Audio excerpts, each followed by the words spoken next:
کہ جسٹس منصور شاہ صاحب کو صرف سزا اس لیے دی جا رہی ہے، ان کا راستہ اس لیے روکا جا رہا ہے کہ ان کے بارے میں یہ ہے کہ وہ کسی دباؤ کے بغیر عمران خان کے حق میں فیصلے دے سکتے ہیں. ان کے بارے میں یہ رائے ہے کہ وہ آئینی فیصلے کرتے ہوئے کسی بھی طاقت کا دباؤ قبول نہیں کریں گے، تو اس لیے ان کا راستہ ہٹایا جا رہا ہے. تو اب وہ وکلا جو اس مشکل حالات میں پی ٹی اے کے ساتھ کھڑے، خان صاحب کے ساتھ کھڑے رہے،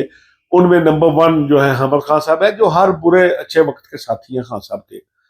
وہ سینئر نائب صدر بھی تھے پی ٹی آئی کے، لیکن کبھی انہیں خان صاحب ان کرتے ہیں، کبھی آؤٹ کرتے ہیں، کیونکہ وہ بیک چینل ڈپلومیسی پہ یقین نہیں رکھتا احمد خان.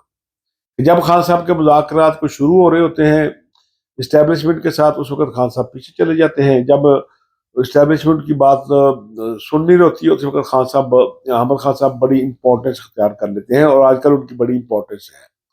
اسی طرح علی احمد کرد جو ہے وکلا تحریک کے حوالے سے ایک بڑا نام ہے. جسٹس فہد چودھری کے حوالے سے تحریک ہو یا کوئی بھی آئین کے حوالے کی بالادستی کی تحریک ہو، تو علی احمد کرد جو ہے وہ اس میں ہمیشہ سرفہرست ہوتے ہیں. انہوں نے، اور اسی طرح عابد زبیری صاحب نے مل کر ایک سٹیٹمنٹ دی ہے، اور انہوں نے کہا ہے کہ ہم اس 26ویں آئینی ترمیم کی اینٹ سے اینٹ بجا کر رکھیں. اب دیکھنا یہ ہے کہ کل تو اس کا نوٹیفکیشن ہو جائے گا، ظاہر ہے 2 دن سے قبل 25 کو نئے چیف جسٹس کا حلف ہونا ہے، اور انہوں نے بیٹھنا ہے جا کے سپریم کورٹ میں. تو اس کے بعد صورتحال کیا ہوگی؟ جو میرا ذاتی تجربہ ہے کہ پاکستان میں لائر موومنٹ یعنی وکلا کی کوئی تحریک ہو، جب تک بینچ اور بار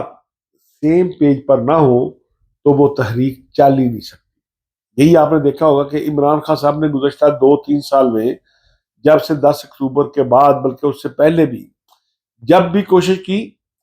کہ وکلا سڑکوں میں نکلیں، وکلا کے کنونشن ہوئے، پاکستان میں انتخابات کا معاملہ تھا، وہ نہیں معاملہ تھا، سپریم کورٹ کا حکم تھا الیکشن کرایا جائے، نہیں ہو رہا تھا،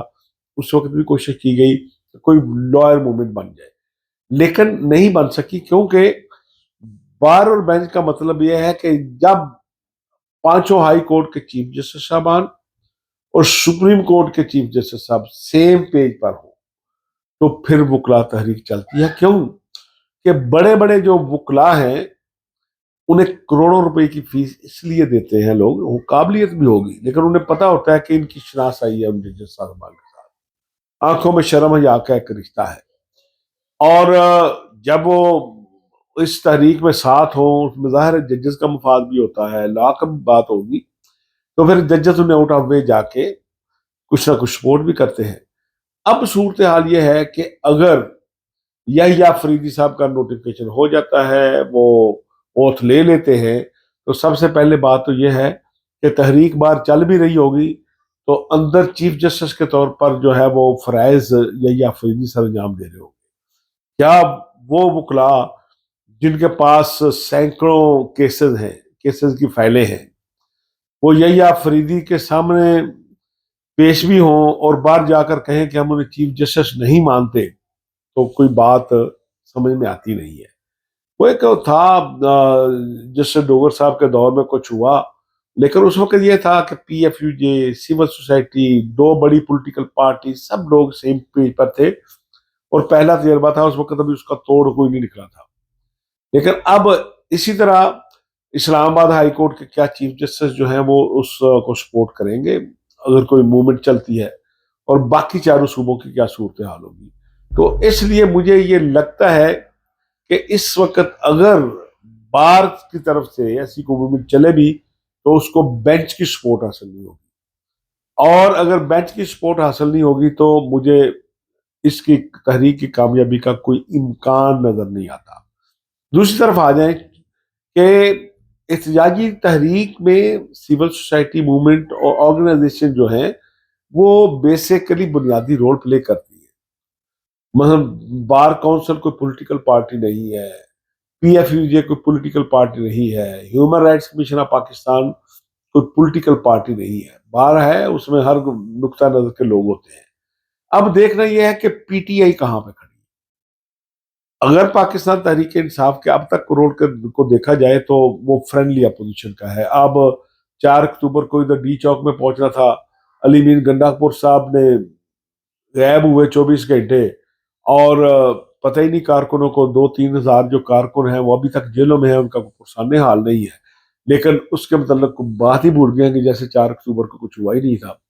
15 اکتوبر کو دوبارہ کال دی گئی تھی کہ خان صاحب سے ملاقات کرائیں، یہ آخری تھا مطالبہ، وہ بھی نہیں ہوئی، کال آف بھی ہو گئی۔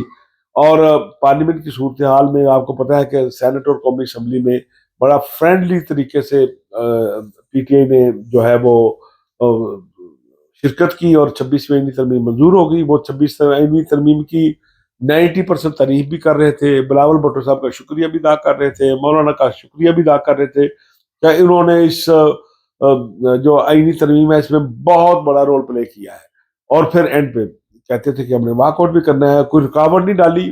واک آؤٹ کرنے کا مطلب ہوتا ہے کہ ہم ایوان سے باہر جا رہے ہیں، آپ نے جو کرنا ہے منظور کر لیں، یہ پارلیمنٹ میں عمومی طور پر طے شدہ طریقے سے ہوتا ہے۔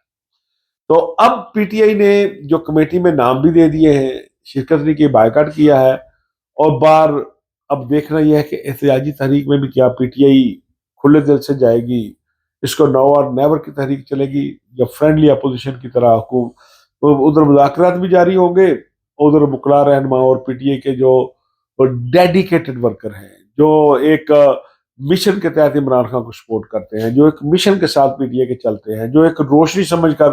عمران خان کے پیچھے چلتے ہیں، دیکھنا یہ ہے کہ کیا ان کارکنوں کی بات مانی جائے گی یا کوئی نیا راستہ تلاش کیا جائے گا۔ یہ تھی اب تک کی تازہ صورتحال۔ دوستو، آپ کے فیڈ بیک کا انتظار رہے گا۔ اجازت دیں، اللہ حافظ۔